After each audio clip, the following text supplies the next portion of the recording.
Hi guys, आज मैं आपको स्लीव की कटिंग करना बताने वाली हूँ।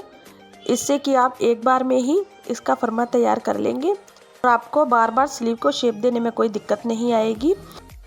तो सबसे पहले मैंने इसके ऊपर एक स्ट्रेट लाइन ड्रॉ कर ली है और अब मैं स्लीव की लेंथ लूँगी 12 इंच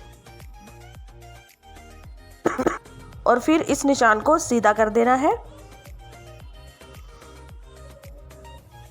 और यहाँ पर मैंने मार्कर से डार्क कर दिया है और यहाँ से हम ऊपर से 4 इंच पर डाउन लेंगे और यहाँ पर मैं 8 इंच पर मार्किंग करूँगी।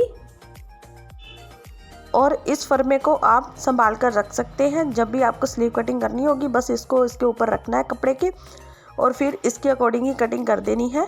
लेंथ आप अपने अकॉर्डिंग इसकी कम या ज़्यादा कर सकते हैं। और इसके बाहर मैंने 2 इंच की मार्किंग की है मार्जिन के लिए और अब इन दोनों मार्किंग को मिलाकर सीधी लाइन ड्रॉ की है। और यहाँ पर जो इसकी मोरी होती है वो मैंने ली है 6.25 इंच और यहाँ पर 2 इंच मैंने मार्जिन लिया है। और अब इन सभी निशानों को मिला देना है।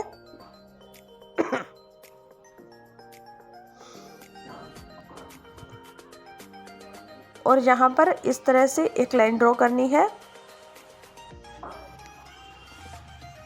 और फिर यहाँ पर हमें इसका हाफ लेना है इस लाइन का इस तरह से और यहाँ पर भी एक मार्किंग कर देनी है। और फिर ऊपर से हमें फोल्डेड साइड से 1 इंच पर मार्किंग करनी है और यहाँ पर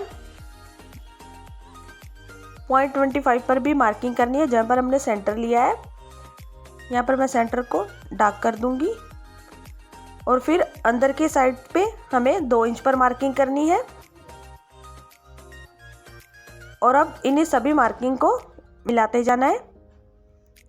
इस तरह से पहले हम 0.25 तक लेकर जाएंगे जो हमने 1 इंच पर मार्किंग की थी और अब इसको हल्का सा नीचे लेके जाना है। ये भी 1 पॉइंट के करीब ही है। और इस तरह से जहाँ पर आपकी मार्किंग जैसे थोड़ी सी तिरछी जा रही है तो इसको जाने देना है। अब मैं आपको इसको डार्क करके दिखा रही हूँ। इस तरह से यहाँ पर मार्किंग हो गई है। और अब हम फ्रंट आर्म होल की मार्किंग करेंगे। इसके लिए सेंटर से मैंने 1 इंच पर और जहाँ पर फोल्डेड साइड है वहाँ पर हाफ इंच पर स्ट्रेट रखना है और हाफ इंच से लेके 1 इंच जो हमने किया अंदर की तरफ सेंटर से उसको मिलाना है। और इस तरह से सभी निशानों को धीरे धीरे मिलाते जाना है।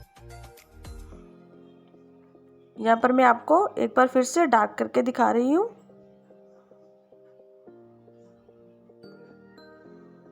पेपर पर अच्छे से दिखाई नहीं दे रहा था पेंसिल से। और अब मेरी मार्किंग हो चुकी है और अब इसकी मार्किंग के अकॉर्डिंग ही इसकी कटिंग कर देनी है। और आगे जाकर आप इसी फर्मे की मदद से पफ स्लीव्स भी बड़ी आसानी से बना पाएंगे। अब इसकी फ्रंट की शेप भी दे देनी है और इसी फर्मे की मदद से आप फैब्रिक के ऊपर किस तरह से कटिंग करेंगे वो मैं आपको बताऊंगी। इस तरह से इस पेपर को रखना है और फैब्रिक की कटिंग कर देनी है। और अब यहाँ पर अगर फ्रंट की काट डालनी है तो इस तरह से इन दोनों को खोल लेना है। ये देखिए यहाँ पर। और इस तरह से जितना भी कपड़ा एक्स्ट्रा आ रहा है उसको फ्रंट काट के अकॉर्डिंग ही कट कर देना है। इस तरह से मेरी स्लीव की कटिंग कंप्लीट हो चुकी है।